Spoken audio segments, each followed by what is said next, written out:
ଆସନ୍ତା 18 ମାସ ମଧ୍ୟରେ ତୁଳା ରାଶିର ପଞ୍ଚମ ଭାବ କୁମ୍ଭ ରାଶିରେ ରାହୁ ଏବଂ ତୁଳା ରାଶିର ଏକାଦଶ ଭାବ ସିଂହ ରାଶିରେ କେତୁ ମହାଗ୍ରହ ଅବସ୍ଥାନ କରୁଥିବାରୁ ଏହି ସମୟରେ ତୁଳା ରାଶି ଜାତ ବ୍ୟକ୍ତି ଆର୍ଥିକ ସମୃଦ୍ଧି ଲାଭ କରିବେ। ଜୟ ଜଗନ୍ନାଥ। ନମସ୍କାର, ମୁଁ ତପନ ଡାଇଜେଷ୍ଟକୁ ଆପଣଙ୍କୁ ସ୍ୱାଗତ। ରାହୁ ଓ କେତୁ ମହାଗ୍ରହଙ୍କର ରାଶି ପରିବର୍ତ୍ତନ ଏବଂ ତୁଳା ରାଶି ଉପରେ ଏହାର ପ୍ରଭାବ। ଦ୍ୱାଦଶ ରାଶିଚକ୍ରରେ ପରିଭ୍ରମଣ କରୁଥିବା 9 ଗୋଟି ଗ୍ରହ ମଧ୍ୟରୁ 2ଟି ଛାୟାଗ୍ରହ ରାହୁ ଓ କେତୁ ଚଳିତ 2025 ମସିହା ମଇ ମାସ 18 ତାରିଖ ରବିବାର ଦିନ ରାଶି ପରିବର୍ତ୍ତନ କରୁଛନ୍ତି। ଶନି ମହାଗ୍ରହଙ୍କ ପରେ ରାହୁ ଓ କେତୁ ମହାଗ୍ରହ ଗୋଟିଏ ରାଶିରେ ସର୍ବାଧିକ 18 ମାସ ଅଥବା 1.5 ବର୍ଷ ପର୍ଯ୍ୟନ୍ତ ଅବସ୍ଥାନ କରିଥାନ୍ତି।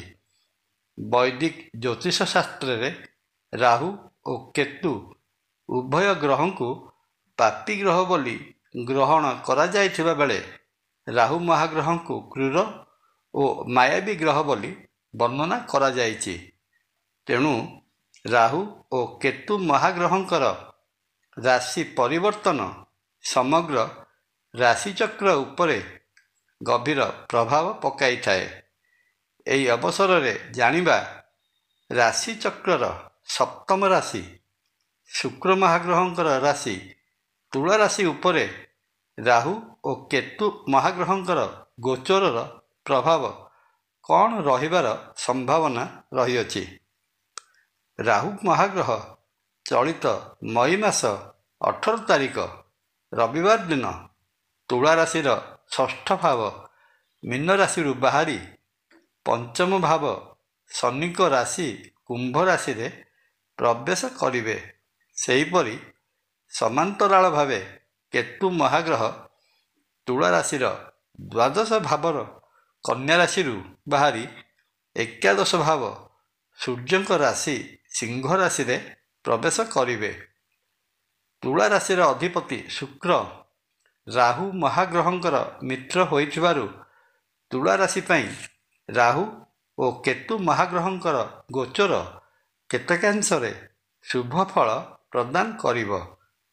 ରାହୁ ଓ କେତୁ ମହାଗ୍ରହଙ୍କ ଗୋଚରର ଆସନ୍ତା 18 ମାସ ମଧ୍ୟରେ ତୁଳା ରାଶିର ପଞ୍ଚମ ଭାବ କୁମ୍ଭ ରାଶିରେ ରାହୁ ଏବଂ ଏକାଦଶ ଭାବ ସିଂହ ରାଶିରେ କେତୁ ଅବସ୍ଥାନ କରୁଥିବାରୁ ତୁଳା ରାଶି ଜାତ ବ୍ୟକ୍ତି ଏହି ସମୟରେ ଆର୍ଥିକ ସମୃଦ୍ଧି ଲାଭ କରିବେ।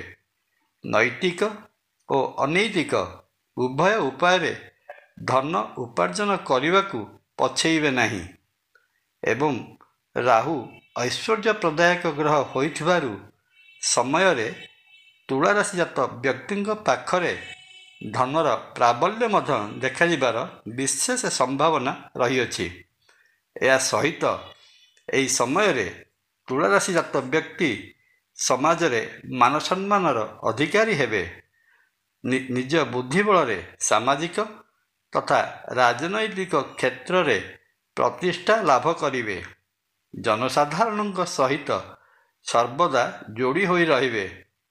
ପ୍ରେମ ସମ୍ପର୍କ ବା ଲଭ୍ ଲାଇଫରେ ଥିବା ତୁଳା ରାଶି ଜାତକ ଏ କ୍ଷେତ୍ରରେ ବାଟ ଅବାଟ ମାନିବେ ନାହିଁ।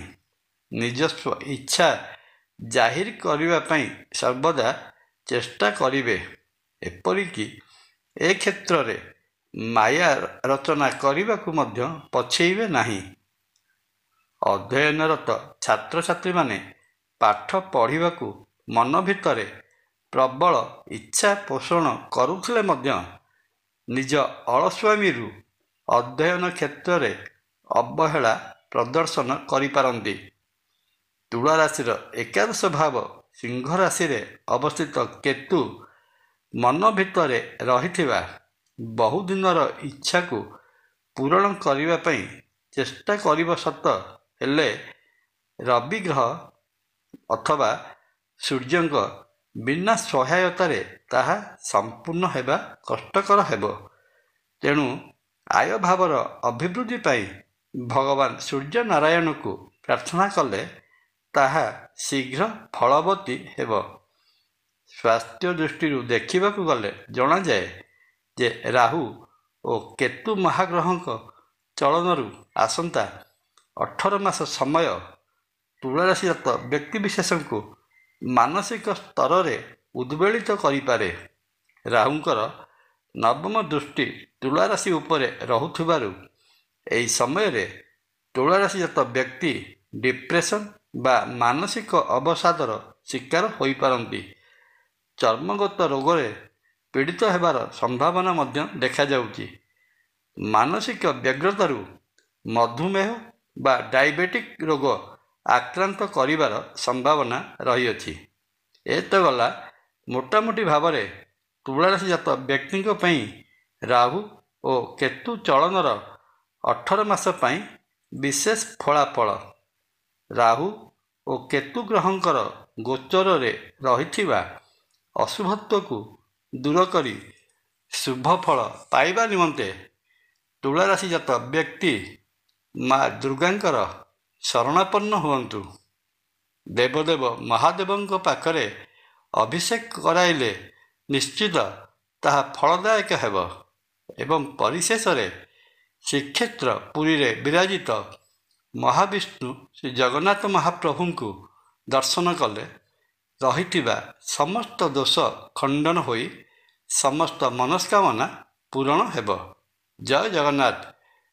ଭିଡ଼ିଓଟି ଭଲ ଲାଗିଲେ ଲାଇକ୍, କମେଣ୍ଟ, ସବସ୍କ୍ରାଇବ୍ ଓ ସେୟାର କରିବା ପାଇଁ ଅନୁରୋଧ। ନମସ୍କାର। ତପନ।